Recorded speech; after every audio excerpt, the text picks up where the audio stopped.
ଦୁଇ ଦିନ ଘଣ୍ଟେ ଲାଗିଗଲା। ବାଡ଼ ବୋଲି 14 ମତ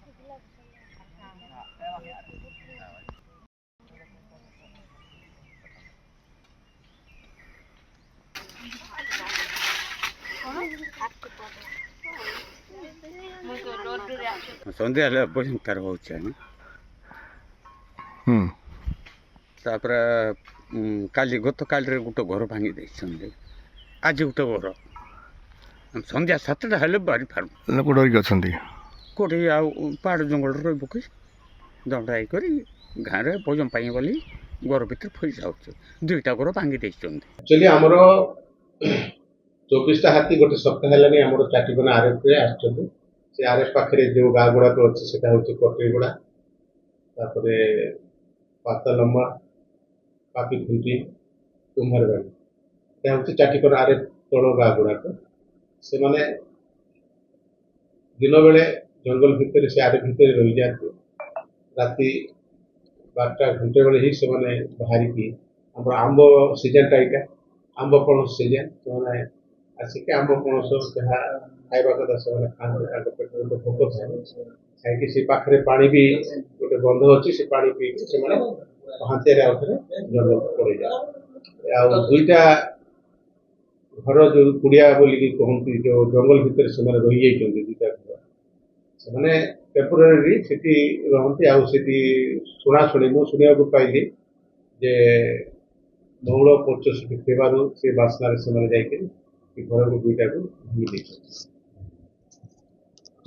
ସାର୍ ଆଜିର ଯେଉଁ ଆମର ହାତୀପଲ ଗୁଡ଼ାକ ଯେଉଁ ଏବେ ଆମର ମୁନିଗୁଡ଼ା ରେଞ୍ଜରେ ବର୍ତ୍ତମାନ କେତେ ଫୁଟ ଅଛନ୍ତି ଆଉ ଅନ୍ୟ ଆଉ କେତେ ଯେଉଁ ଥିଲେ ସେମାନେ ଅନ୍ୟ ଜାଗାରେ ବି ସ୍ଥାନାନ୍ତର ହେଇଛନ୍ତି ବୋଲିକରି ଶୁଣିବାକୁ ମିଳୁଛି? ହଁ, ଆମର ଯେଉଁ 3ଟା ଭାତପୁର ସାନ ବୁନ୍ଦାବାଡ଼ି ବଡ଼ ବୁନ୍ଦାବାଡ଼ି ଥିଲା ସେଟା ଗତ ଦିନ ସେମାନେ ସେ ରାୟଗଡ଼ା ରେଞ୍ଜର କୁନ୍ତଲପେଟା ସେକ୍ସନରେ ସେ ପଳେଇ ଯାଇଛି। ଆଉ ଏବେ ଆମର ମୁନିଗୁଡ଼ା ରେଞ୍ଜରେ ଚାଟିକଣା ଏରିଆରେ 24ଟା ହାତୀ ଅଛି। 24ଟା ହାତୀରୁ ଟସ୍କର ହେଉଛି 4ଟା, ଫିମେଲ ହେଉଛି 15ଟା ଆଉ କାଲ୍ଫ ହେଉଛି 5ଟା। ଆଉ ଗୋଟେ ହାତୀ ଯେଉଁଟା ସିଙ୍ଗଲ ସେଟା ଆଗରୁ ମାସେ ହେଲା ଆସିକି ରହିଯାଇଛି। ସେଟା ଆମର ଡାଲିଆକୁଞ୍ଜ ଏରିଆରେ ଡାଲିଆକୁଞ୍ଜ ଗାଁ ଉପରେ ଯେଉଁ ଆମର ଡିପିଏଫ୍ଟା ଅଛି ସେ ଡିପିଏଫ୍ରେ ସେ ଦିନସାରା ରହିଯାଉଛି। ରାତିରେ ସେ ବାହାରୁଛି। କିନ୍ତୁ ଆମେ ସବୁ ଟ୍ରାକିଂ କରିକି ଲୋକଙ୍କୁ ସଚେତନତା ଗାଁରେ ସଚେତନତା କରାଉଛୁ ଯେ ସେମାନେ ଯେମିତି ରାତିରେ ବାହାରକୁ ବାହାରିବେ ନାହିଁ ଆଉ ତାକୁ କିଛି ଅସୁବିଧା କରିବା ନାହିଁ। ସେ ତାକୁ କିଛି ନ କଲେ ସେ ବି କିଛି କରିବନି। ସେ ଯାହା ଖାଇବାଟା ସେ ଖାଇବେ, ତାକୁ ତ ଆମେ ଆଉ କିଛି ମନା କରିପାରିବା ନାହିଁ। ଏଇ ଯେଉଁ ଆମ୍ବ ପଣସ ଏଗୁଡ଼ାକ ଯେଉଁଟା ବିଳ ତାଙ୍କର ତୋଟାରେ ରହିଯାଉଛି, ମୁଁ କହୁଛି ସେ ଭିତରେ ସେମାନେ ଯେମିତି ନ ରୁହନ୍ତୁ। ମୁଁ ବି କାଲି ଯାଇଥିଲି ସେଟା ଲୋକଙ୍କୁ ଯାଇକି ସଚେତନତା କରେଇବି। ଏଇ ହାତୀ ପଲ ଗୁଡ଼ାକ କୁଆଡ଼ୁ ଆସେ? ଆକ୍ଚୁଆଲି ଆମର ଏଇ ହାତୀଟା ଏଇ ଯେଉଁ 24 ଫୁଟ ହାତୀଟା ଏଇଟା ଆମର କେସିଂପୁର ରେଞ୍ଜରୁ ଆସିଛି। କିନ୍ତୁ ସେଠି ଆସିଛି ମୁଁ ଶୁଣାଶୁଣି ସେଠି କଳାହାଣ୍ଡିରୁ ସେଟା ଆସିଛି। କଳାହାଣ୍ଡିରୁ ଆସିକି କେସିଂପୁର ଆସିକିରି ଏବେ ମୁନିଗୁଡ଼ା ରେଞ୍ଜରେ ଅଛି ସେଟା। ଆଉ କେସିଂପୁରରେ ବି ହାତୀ ଗୁଡ଼ାକ ଅଛି କେତେ ଗୁଡ଼ାକ, ସେମାନେ ସେଟା ଟ୍ରାକିଂ କରୁଛନ୍ତି। ହାତୀ ଆସିଲା ଆଜ୍ଞା, ଚାଉଳ ପଇସା ଧାନ ମାଣ୍ଡିଆ ସବୁ ଖାଇଦେଲେ, ଘର ଭାଙ୍ଗିଦେଲେ। କେତେ ଖଣ୍ଡେ ହାତୀ ଆସିଥିଲେ? ଆଜ୍ଞା 10-15ଟା। ମାଣ୍ଡିଆ ଆଉ ପଇସା କୁକୁର ହେଇଥିଲା ସେଟା ବି ଖାଇଦେଲେ।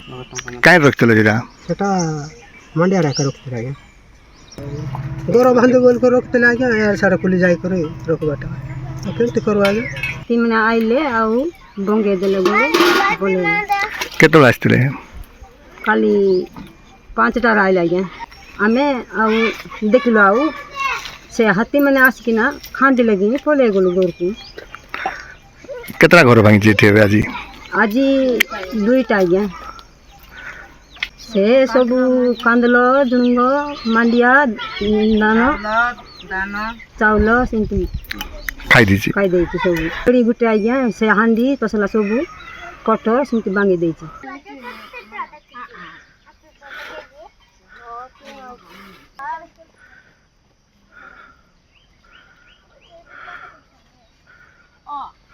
କେତେଟା ହାତୀ ଆସିଥିଲା?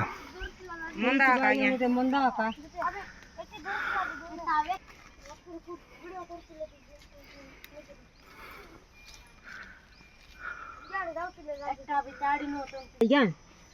ଏ ବାଟ ଯେ ସବୁ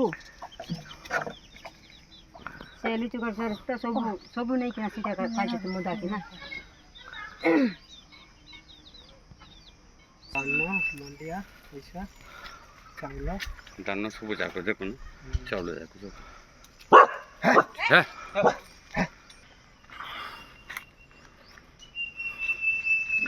ଗଲା ବର୍ଷ ବି ଥିଲା ଆଜ୍ଞା ମୋର ମା ତୁମ ମା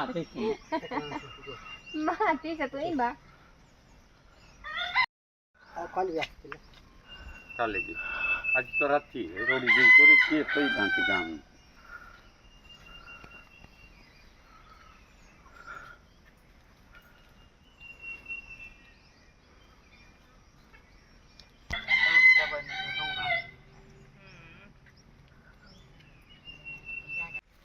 କାଲି ବୋଲେ ସେତେ ଭାଙ୍ଗି ନଥିଲା ଇଆଡ଼େ ହୁଁ ଆଜି ରାତିରେ ତ ସବୁ ଭାଙ୍ଗି ଯାଇଛି